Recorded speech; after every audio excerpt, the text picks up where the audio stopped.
ربك للملائكة إني خالق بشرا من طين. کله چې ستا پروردګار پرښتو ته وویل زه له خټې نه د بشر پیدا کوونکی یم. فإذا سويته ونفخت فيه من روحي فقعوا له ساجدين. بیا کله چې زه هغه په بشپړه توګه جوړ کړم او په هغه کې خپل روح پوکړم نو تاسې د هغه په وړاندې په سجده پریوځئ. فسجد الملائكة كلهم أجمعون إلا إبليس استكبر وكان من الكافرين. له دغه حکم سره سم پرښتې ټولې په سجده پریوتلې پرته له ابلیسه چې خپلې لویۍ ته غاوره شو او هغه له کافرانو څخه شو.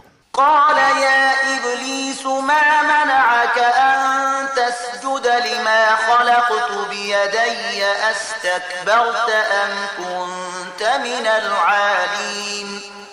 الله فرمایل ای ابلیسه ته څه شي هغه چاته له سجدې کولو نه منع کړې چې ما هغه په خپلو دواړو لاسونو یعنی علم او قدرت سره جوړ کړی دی؟ آیا ته تکبر کوې که د لوړې درجې له خاوندانو څخه یې؟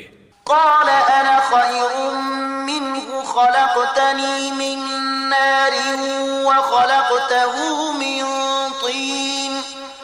شیطان جواب ورکړ زه له هغه نه غوره یم تا زه له اوره پیدا کړی یم او هغه دې له خټې نه.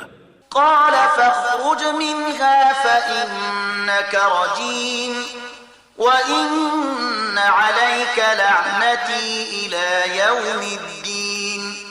الله فرمایل خنو له دې ځای وځه ته رټل شوی او پر تا باندې د جزا تر ورځې پورې زما لعنت دی.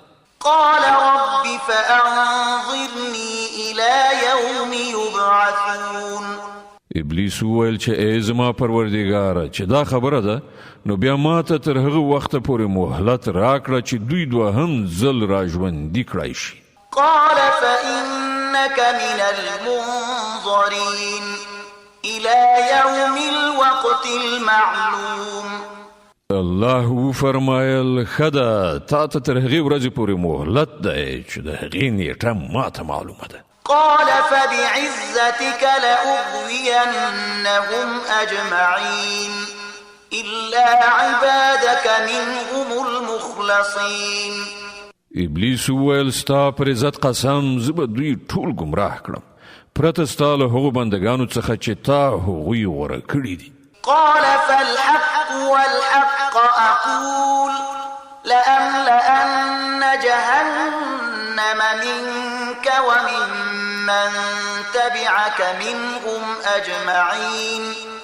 الله فرمایل نو حق دا دی او زه هم دا حق وایم چې زه به دوزخ له تا او د هغو ټولو کسانو څخه ډک کړم چې له دغو انسانانو نه ستا پیروي وکړي. قل ما أسألكم عليه من أجر وما أنا من المتكلفين إن هو إلا ذكر للعالمين.